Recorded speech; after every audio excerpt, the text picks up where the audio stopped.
If you had told me a few years ago that I would be able to stop caring about the extra weight I was carrying and actually turn down my favorite foods or to feel full without it having anything to do with food, I would have laughed at you and I probably would have told you where you could go, because I just couldn't grasp that. It wasn't the way that I was living. My story was my life would be perfect if I wasn't carrying this extra 50 pounds around with me. And because of that story, I couldn't get out of bed some days. I was so depressed. I would turn down social invitations. I would turn down potentially fun social events. I would hide away. I even missed a dear friend's wedding because at the last minute I felt too embarrassed. And the sad thing is she wouldn't have even cared. It was her wedding. She wanted me to go to our high school reunion with her, and I almost turned that down at the last minute. But my mom said something to me. She said, "Oh, just stop. They just want to see you, and you want to see them. So they're not going to care." And she was right, and it was so much fun. But so I had missed so much of my life listening to this story that wasn't actually even true. And so there were three things that I did that actually started helping. I couldn't start with just taking food away. I couldn't deprive myself anymore. That just didn't work. It just caused me to yo-yo diet. It caused me to not eat for a while and then binge. And that was causing me to go up and down and weight up and down. And then I had to lose the same weight over and again. So what I started with was I found foods that were yummy, but that I could be excited about. So I would make desserts with blueberries, put stevia on them, and make my own whipped cream. I started with heavy whipping cream. I would blend it with stevia, and then I moved into coconut milk and did the same thing. And I was happy with these desserts. I was pretty satisfied. I made another one with strawberries, pecans, and whipped cream. Then I found these shakes that were amazing. They had a Mediterranean blend in them. They had all these nutrients. They had just tons of vitamins, high in protein, vegan, gluten-free, everything that would get my body in tip-top shape. But they tasted like dessert. They had vanilla, chocolate, and strawberry. And so I felt like I was doing something bad, but I was actually being good. And I started, because my body was getting nutrients that it hadn't been getting, I started feeling better than ever. My skin looked better, my digestion was better.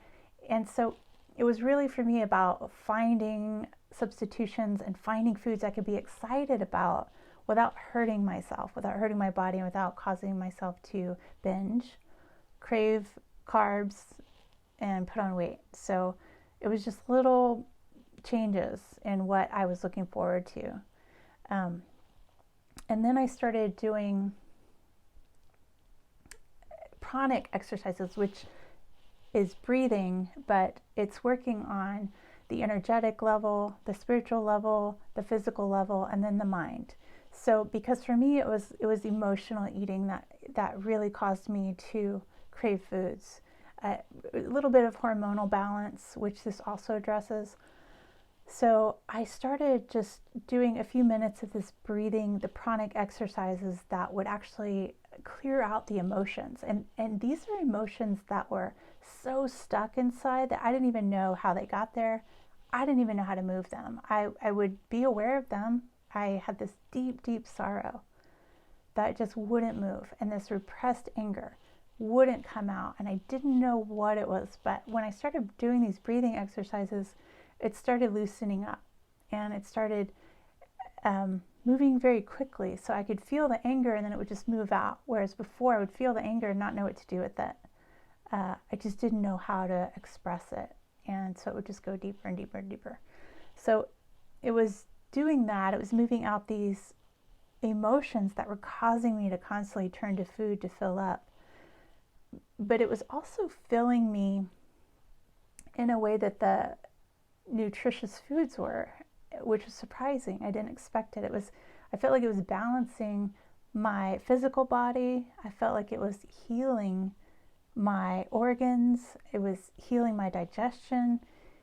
It was bringing in what I call genius mind instead of just chaotic thoughts. So it was kind of clearing out the mind chatter garbage, and it was bringing in these like really refined thoughts that could turn into inspiration.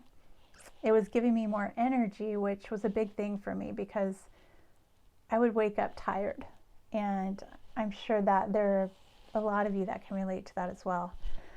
So it started giving me energy, it started healing my body, it started filling me up on a spiritual level and cleaning me up on an energetic level, filling my heart with joy.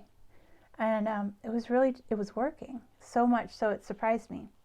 And so these three things are what I did to start shifting from constantly trying to lose weight and failing and losing my life, my quality of life as a result of it, to actually feeling inspired, feeling healthier, feeling worthy of love. Actually started tapping into that self-love that everyone says you gotta find that first or nothing's gonna work.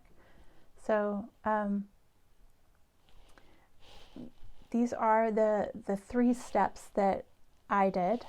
Hopefully this will help you in being able to just change perspective even a little bit. Even a little bit turns into a lot later on.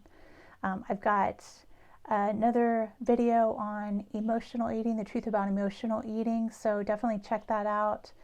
It's on Misha Almira. You can also go to my website, mishaalmira.com, and I have articles about food addiction, dry fasting, eating healthy, fasting on soups, which I found really satisfying and filling, and also talk about pranic exercises. So check it out. Let me know what your favorite way is to fill up and change your perspective. Put it in the comment below, and let's talk about it because we're all in this together, and I look forward to hearing your journey.